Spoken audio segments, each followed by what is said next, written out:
Hey everyone, it's Pat here with Seattle Coffee Gear with another at-home video for you. One of my favorite things to talk about over on the blog and when I get a chance to is really what it's like to live with a lot of the machines that we talk about all the time. So you get a lot of really great crew reviews and crew comparisons from folks like Gail and Allie, but when we're actually at home living with the machines, that sort of in-studio or in-store look at a machine can the reality can be like a little bit different. And I'm happy to say that every machine that we carry, we tend to take home and test to make sure that it's going to work great in your home environment. But there's certain tips and tricks that you only pick up on after you've spent some time with a machine. And so I wanted to give a look at what it's like to live with the Miele. So this is a CM6350. It has the hot water spout. I've got the brew spout here. You've probably seen it before. A lot of these tips too will be applicable to whatever Super Auto you have. Just the placement of the items might be a little bit different. We are going to get into a little bit more of the specific options for brewing on this one as well. That's going to be more applicable just to Miele machines.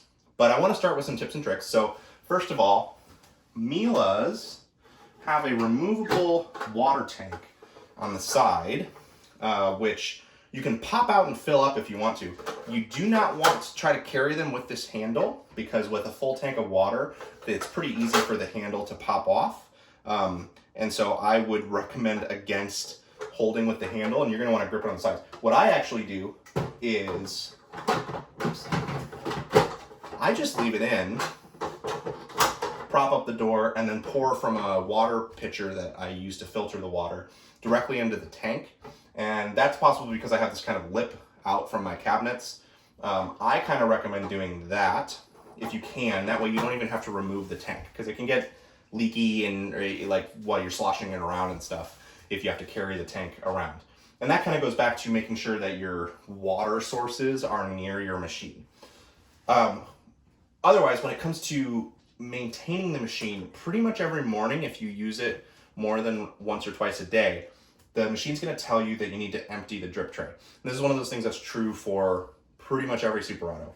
So it's a little bit deceptive because emptying the drip tray in the grounds bin, you have your grounds bin, you dump it in the trash, you have your drip tray, you go like this and empty it, you put everything back in, and you're good to go, right? So that's true most days, but it's important to remember that there is more going on down there than just what you're seeing when you're pouring out. So to remove it again, it's very important. You're gonna want to actually like rinse out or wash your waste bin because it's gonna build up with coffee grounds in it that are not always just nice, neat pucks. And otherwise it can get kind of gross down there if you don't really clean it out and give it a little bit of a scrub every so often. And then another big one that is very easy to miss is you want to make sure you're taking off the plate and removing this top tray.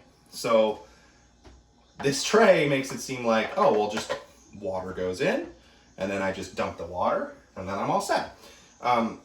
However, just any coffee machine, whether it's a semi-automatic or if it's a super automatic like this one, that's grinding coffee and pulling shots for you, there's just going to be a mix of coffee and water in places. So you're going to get a sort of sludge buildup in this drip tray if you don't make sure that you take this top plate off and really rinse it out and even scrub it from time to time. Otherwise, you're going to get a lot of sludge built up and it's going to get really gross for one. And another thing that can happen is when there's enough sludge in there, this little ring right here where the water goes through, it can get clogged up and then you can have water build up and start to leak from the machine. So a lot of times, like if you have a leaky machine, you might be inclined to like panic. Oh no, what's broken? Is the boiler broken?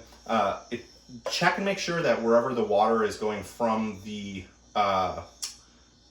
from inside the machine into your drip tray, that's clear. This actually happened to me not that long ago that I thought it was leaking, but it was just because this was clogged up. So make sure that you're rinsing out your drip trays, really cleaning them out, cleaning out your waste bins. At least I would say once a week is at least good, but you might need to do it more frequently if you are a heavy user of your machine. So that's true for your milk pipe also. There's nothing grosser than like a milk pipe with milk gunk in there. So you're gonna wanna make sure that you rinse it out pretty regularly. I actually like to rinse it out every time I use it, which can seem like a pain, but I think it's worth it because it keeps it free of any kind of gross gunk. And then semi-regularly, as sort of directed by your machine's manual, you're gonna wanna use a full milk cleaning solution to really scrub out the whole tube and the whole system. So with that in mind, let's talk a little bit about some of the drink options that the Miele CM6350 does just out of the box. So you have your single shot. So this one is going to brew a single shot of espresso. You have your coffee option, which is deceptive because it's actually not a standard drip coffee. This is true of every super auto. It's got different names, long coffee, lungo, but it's essentially extra water pulled through an espresso puck. So it creates a sort of diluted espresso that is more palatable for people who prefer drip coffee, but it's not going to taste exactly the same as drip coffee because it's still a pressurized brewing method. I think it's pretty good. I know that I have multiple people in my life who I've asked them if they want a cup of coffee, done this long coffee option, they love it. So I think it's, I wouldn't shy away from a super auto if you have someone in your house who prefers drip coffee, but it is not quite the same as a normal drip coffee. Then we have our cappuccino option and the latte macchiato option. The latte macchiato is going to seem small because a macchiato traditionally is actually like a small shot of espresso with a little bit of milk.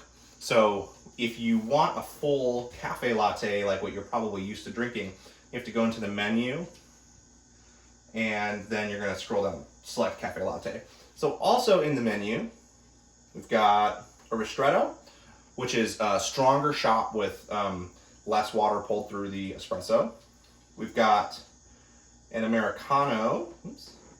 Americanos are, you're probably familiar with them, but it's espresso with water added on top. So it's kind of like that lungo shot, but there's a different flavor profile there to be sure. You have your cafe latte. You can just heat up some milk, so it doesn't really froth it just makes the milk hotter. Great for if you're making hot chocolate. There's a milk frothing option if you want to add your own milk froth to a drink and kind of make the stuff separately.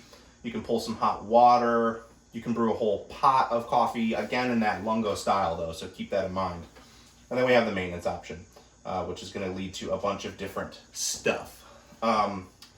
Different Mieles have different kind of tools you can use. Like you can light up the double brew button if you want to brew 2 coffees. There are the different profiles, which you can use to kind of do some customization. I don't really use that feature that much myself.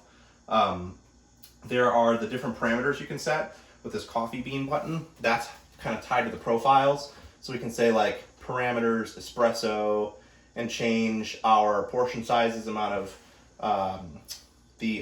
of coffee that it brews, the temperature, and then the sort of pre-infusion that it does. And then we've also got different settings for language, time, that kind of stuff. So there's a lot of options range with this machine. This is true of a lot of different machines as well. I recommend you want to look at your user manual for sure. We have videos like this for sure, but I really recommend just playing around with the settings on the machine. See what they do. You might waste a little bit of coffee here and there, but you're going to have a better understanding of your machine and really be able to use it to its fullest. That's going to do it for this video. If you have any other tips and tricks for working with a Miele or other super autos, please drop them below. Give this video a like and subscribe for more at-home video content and content in general from us here at Seattle Coffee Gear. Thanks so much and enjoy your coffee.